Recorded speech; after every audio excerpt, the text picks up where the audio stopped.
Now folks, I'm going to try to cover a lot of territory in a fairly short time, so you'll need to use your pause button when we flash lists and maps up on the screen. Don't feel like you have to remember everything either. You can always refer back to this information later on if you need it. But right now, I want to start with a short overview of a way you can begin your process of relocating. First, I recommend making a list of the general location criteria that are important to you. And in that general location criteria, you can divide that up into 4 categories. The first being climate and topography. The next category would be demographics. The third would be available employment. And the fourth, the general mindset of the area that you'll be looking at.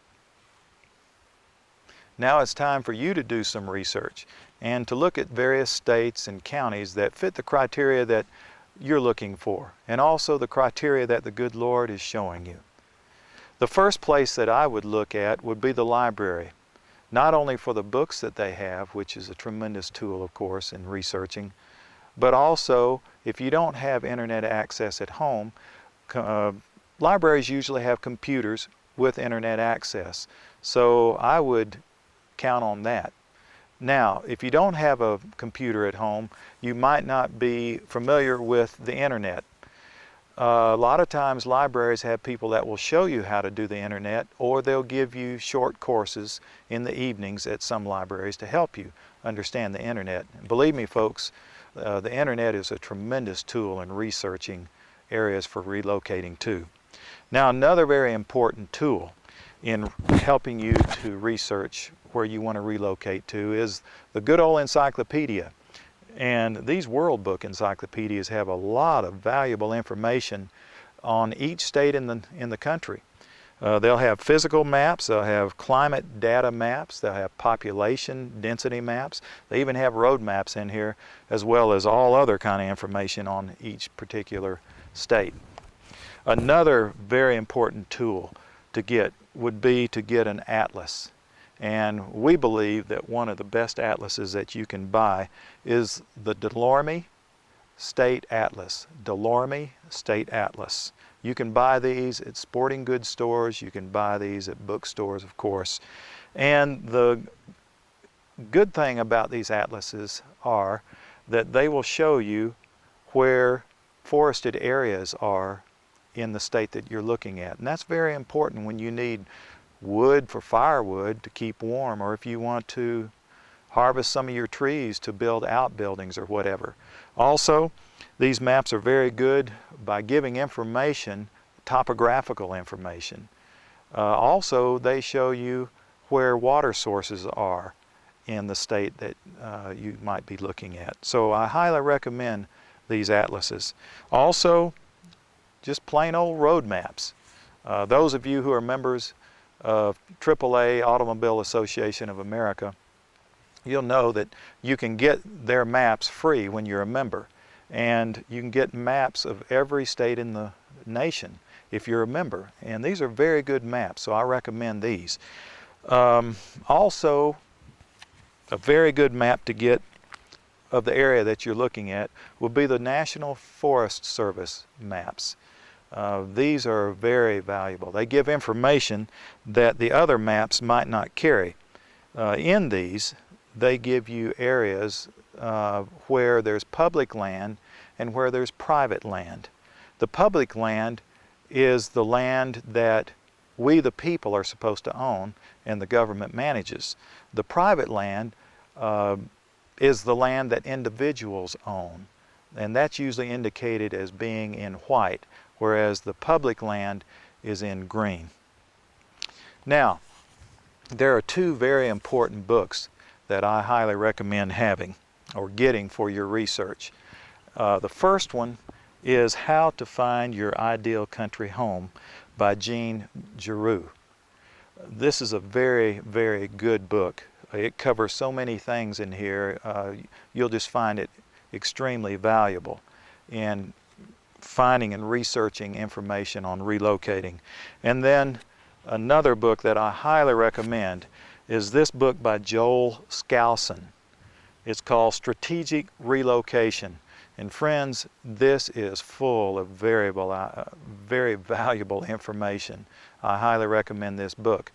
I want to mention that you can get the addresses and the names of these authors at the end of this presentation in the Sources and Resources department. Okay, now, the next thing you should do is, after you've researched, to start narrowing down your choices to just as few choices as possible. Then, get additional information on these areas. And one thing I would do is look at the negative things of an area. In other words, when you narrow it down to a specific area, look to see if there are nuclear power plants in the area or upwind from the area you're looking at. Also, hazardous waste dumps. Also look to see if there's chemical weapons storage areas or depots in your area or upwind from your area. Also, military bases. Are there military bases nearby? Also, I would look to see if there's a reservation nearby with a casino. We know, or we've read about some folks that moved out to the country, or at least they thought they moved out to the country, and it was near a reservation which was out in the country, and the next thing they knew, a casino was built and thousands of people were coming out to the casino, and it was just like they moved from the city to the city. So beware of moving near a reservation. And then last in this area, I would mention, I would look or avoid states and counties that have high regulatory and oppressive building regulations. This is very important. They can be very intrusive. And folks, here at the end of time, this is what we don't need. As a general rule, I would say a poor county generally equates to a lower population, which generally equates to lower regulations. That's a good rule of thumb I think I would look at.